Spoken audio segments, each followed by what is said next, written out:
conflict between Florence and Siena reached a pivotal moment. Two massive armies were ready to march for war, both seeking a decisive showdown. On one side, Siena, convinced it could subdue Montalcino and Montepulciano with Manfred's backing. On the other, Florence, which, despite internal divisions and potential inconsistencies of its allies, had formed a cohesive bloc ready to prevail. In summer 1260, the Florentines believed they had a genuine chance of success, in spite of conflicting signals coming from the field. They crossed the boundaries of Florence territory and marched resolutely into Valdorcia. The decisive encounter was now only a short way off, the brutal fight that went down in history as the Battle of Montaperti.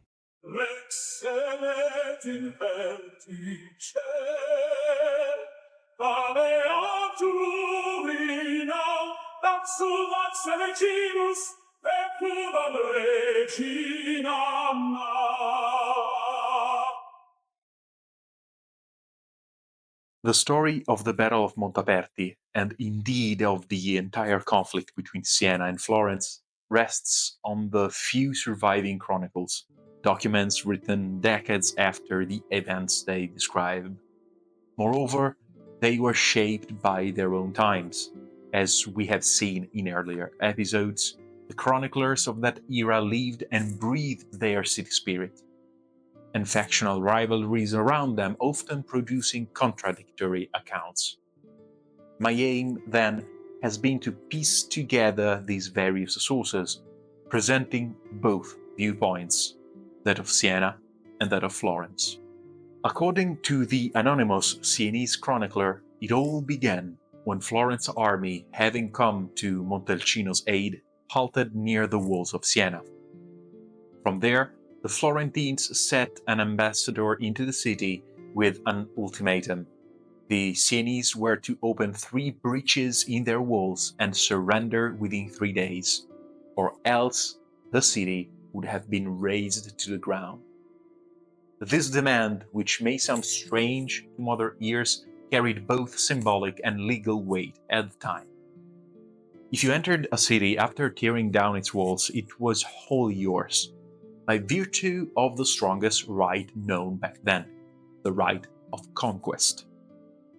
Such a brazen, intolerable stipulation was impossible for Siena's rulers to accept.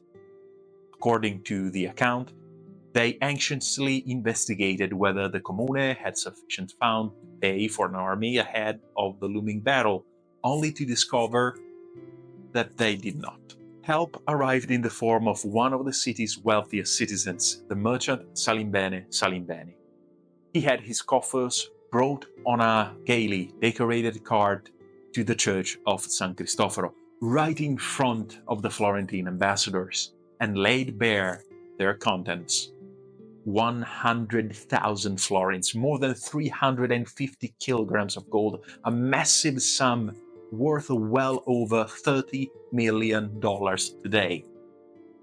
The Sienese authorities then informed the Florentines that they reject the ultimatum and that it would be wise for them to prepare for war, as they would soon meet on the battlefield. E proveremo se sarete tanto forti quanto vi fate, and we shall see if you are as strong as you claim. As one might expect, the Florentine account, as recounted by Giovanni Villani, paints a very different picture. According to his version, everything started with an elaborate plan hatched by the undisputed leader of the Ghibellines, recently expelled from Florence, Manente degli Uberti, better known as Farinata, owing to his fair chickpea flower-colored hair. He allegedly believed it impossible to wrest control of Florence from the Guelphs without solid external backing. Thus, Farinata sought help from King Manfred of Sicily.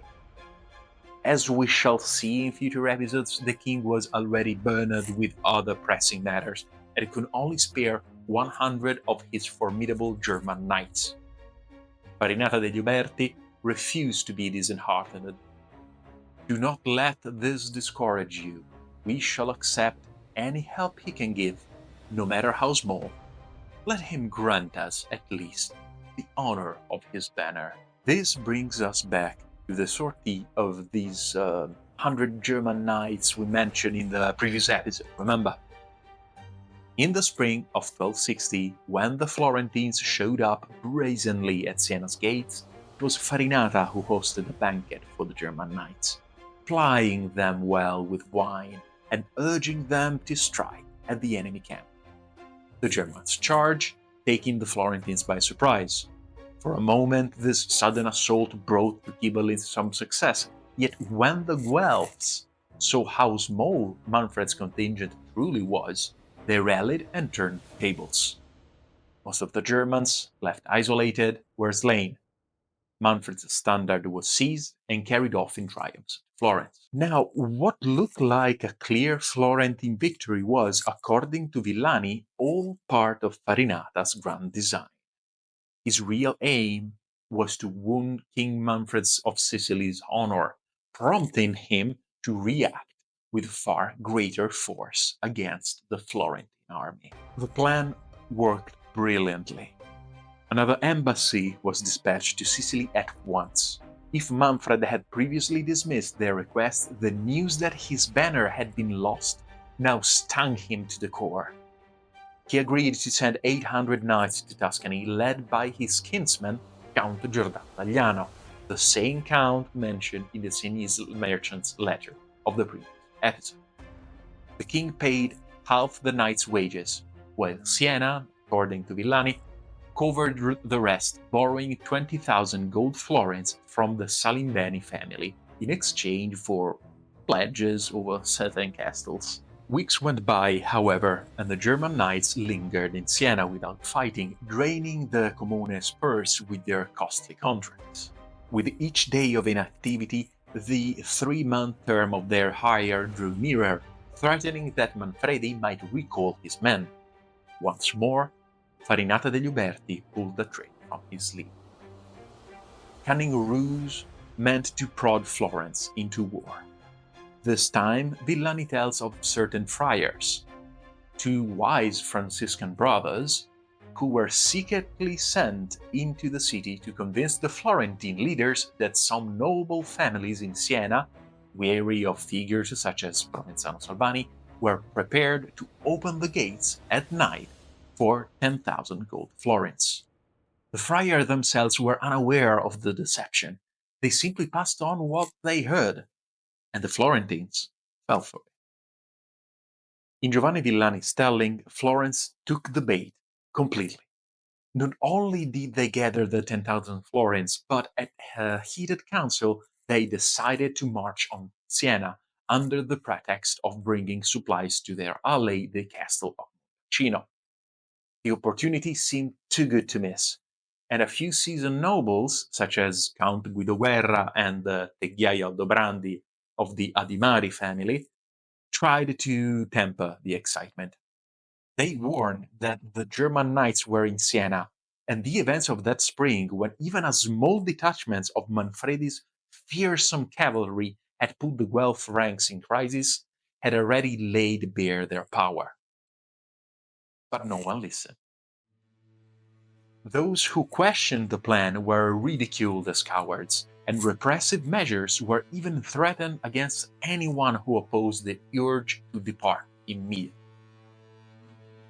Villani preserves a snippet of a conversation in which one expedition supporter, a certain Spedito, a very presumptuous man, gave his opinion in the council and then turned to Teghiaio Aldobrandi, saying in crude language that he should pull down his trousers if he was so frightened that he was about to soil himself. Sir Teghiaio, in turn, replied that should the time come for war, Spedito would lack the mettle to follow him into the thick of battle, where I myself shall fearlessly plunge. The proud populace had chosen war. The grand army, under the red lily on a white field, was hastily mustered.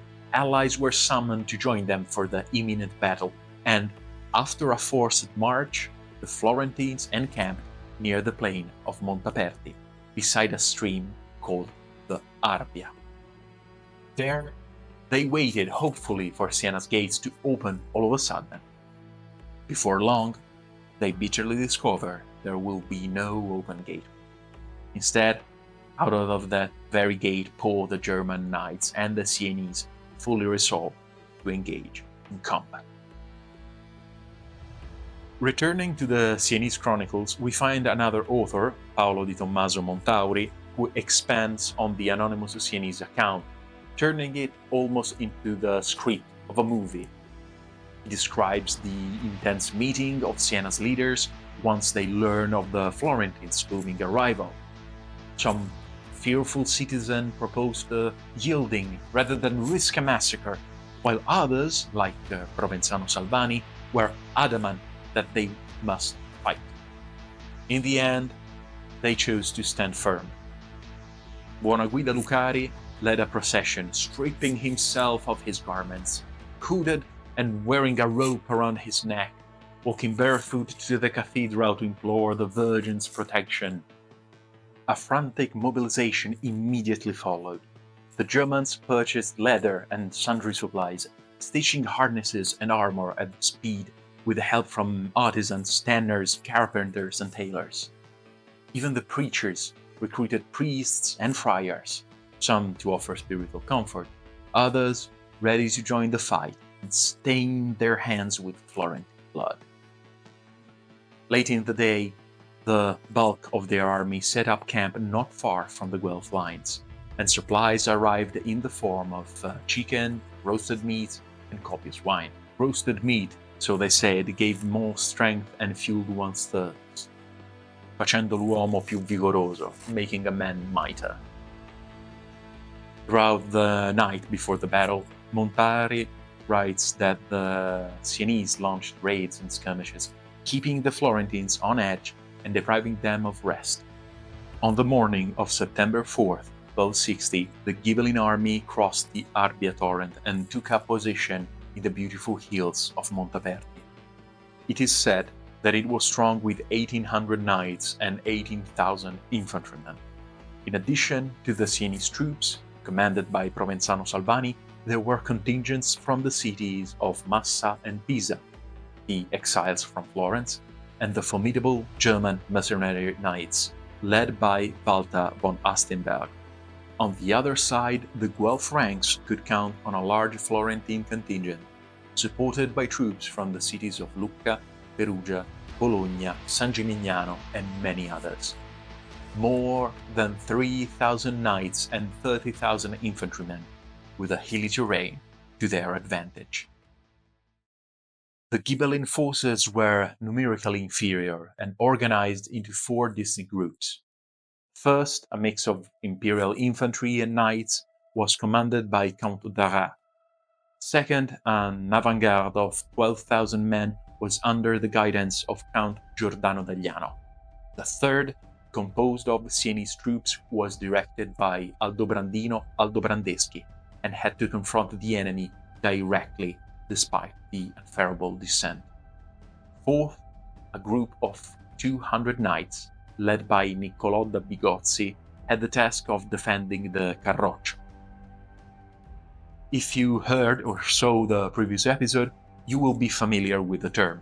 This was a large four-wheeled cart bearing the city's insignia, the symbol of unity and determination for the militias, and a useful point of reference in the confusion of battle.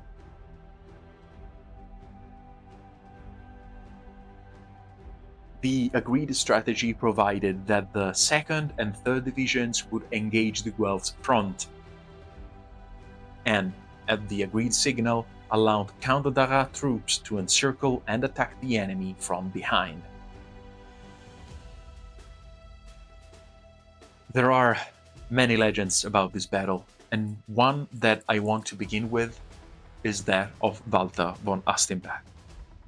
The German knight obtained from the Ghibelline High Command the honor of being the first to do battle, charging lance in hand at the enemy formation. At the head of his cavalry, at first advancing cautiously towards the enemies, von Astenberg launched an attack with the lance ready against the captain of the troops from Lucca, piercing him through and through.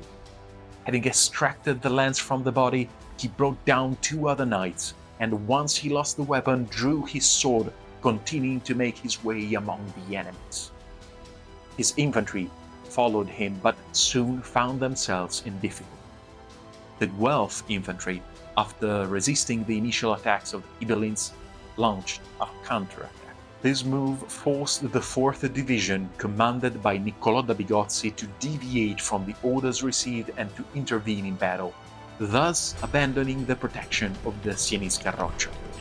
The battle had turned into a bloody hand-to-hand struggle. The Florentines stood their ground with dogged resolve, while the Sienese host hurled itself upon them. By all accounts, it was a slaughter so overwhelming that the chroniclers themselves struggled to convey its horror. Amidst the carnage, one figure stands out: a woodcutter named Geppo, who, wielding his axe, is said to have slain more than 20 Florentine soldiers. It was in that dramatic phase of the battle that, according to Villani, the Ghibelline infiltrators among the Guelphs consummated their betrayal. Jacopo de' Pazzi, the elder, a valiant Florentine knight, had received the honor that day of carrying the Guelph insignia. He watched the unfolding battle, perhaps too focused to notice that beside him another knight, Bocca degli Abati, had drawn his sword, and with a single strike he cleanly severed the hand holding the standard. The Guelph insignia fell to the ground, while from the Ghibelline ranks arose the cry of St. George. It was the signal Count Darrau was waiting for, launching the cavalry behind the enemy. The Guelph ranks suddenly found themselves in panic, and when the Count himself killed the Florentine commander-in-chief, Jacopino Rangoni, the Guelph formation broke. A massacre began that lasted until nightfall, so bloody that, quoting Dante, the carnage and the great havoc made the Arbia colored in red. 10,000 Guelphs died that day, and 15,000 were taken prisoner, while the banner of Florence was dragged in the dust, attached to the tail of a donkey. Once the battle was over, the Sienese army returned to the city on the 5th September, bringing with them Guelph banners, carts filled with weapons taken from the enemy, and the bell of the Florentine Carroccio, while their own Carroccio was carried into the cathedral like a sacred relic. Even now you can see the 2 masts that once held the victorious banner, embedded in the columns of Siena's Duomo.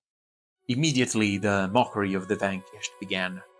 The anonymous chronicler tells us of a Florentine ambassador paraded into Siena on a donkey, seated backwards with his face to the tail, an easy target for children's jeers. Then came the ritual of displaying prisoners, thousands according to Montauri, while the Sienese populace, gathered in solemn procession, once again gave thanks to the Virgin Mary, Mother of God. Once the euphoria subsided, came the matter of ransoms.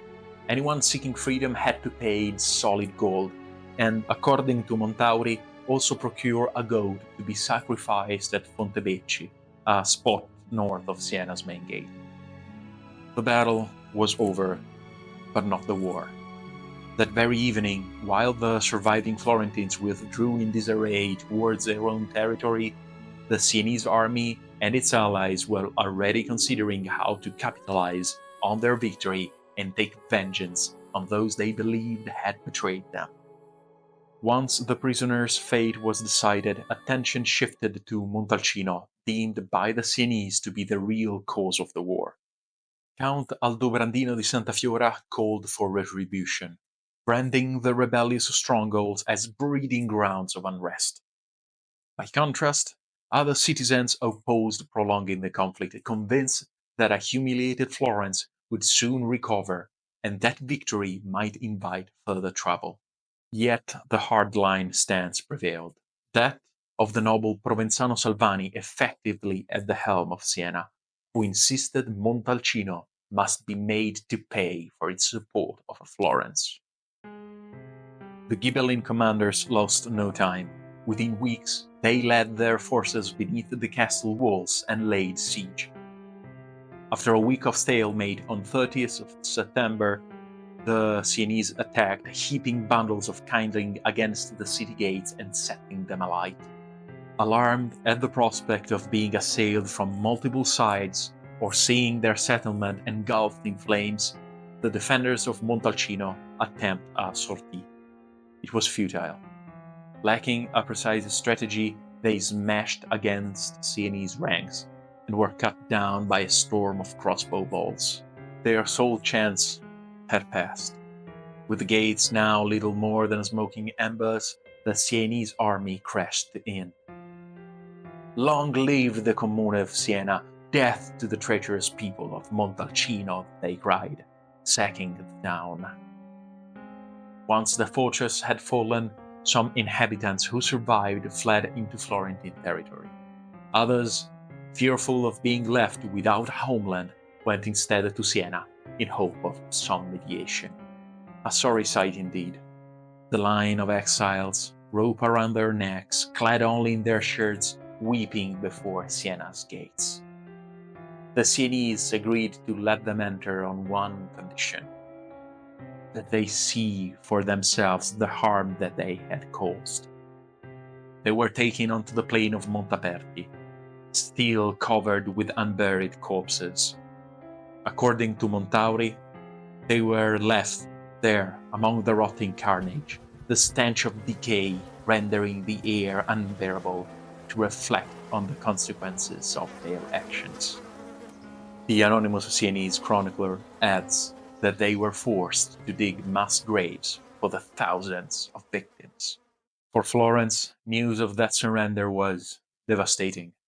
Montalcino had been a vital Guelph stronghold, and now it had fallen into the victors' hands.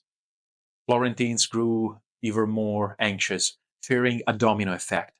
If one pro-Florentine fortress after another collapsed, the city would lose its last footholds in the territory and become further weakened. They knew all too well that the war was far from over, and that the Siennese Imperial Alliance would strike at whatever Guelph supporters still remained in the countryside. Mensano, a castle seized by Florence in previous months, was the next to fall. Its walls were torn down, and an inquiry was immediately launched to identify those responsible for switching to the Guelph cause. Then came Montepulciano, another strategic border castle, forced to accept similar terms of surrender. One castle after another was ordered to demolish its towers, defenses, and ditches, causing the map of Florence outposts to crumble. The city of the Lily looked on as its strongholds toppled one by one, unable to resist because, after Montaperti, the city's army lay in disarray. Matters quickly worsened when yet another shadow fell over Florence. The possibility that Siena, together with other Ghibelline cities of Tuscany, might even pursue the complete destruction of its rival. Florence's fate would be decided by the victors, gathered in council at the nearby Empoli. That concludes this episode. Next week, we shall discover the fate of Florence and gallop through the following decades to witness the ongoing struggle between Guelphs and Ghibellines in 13th century Tuscany. Thank you.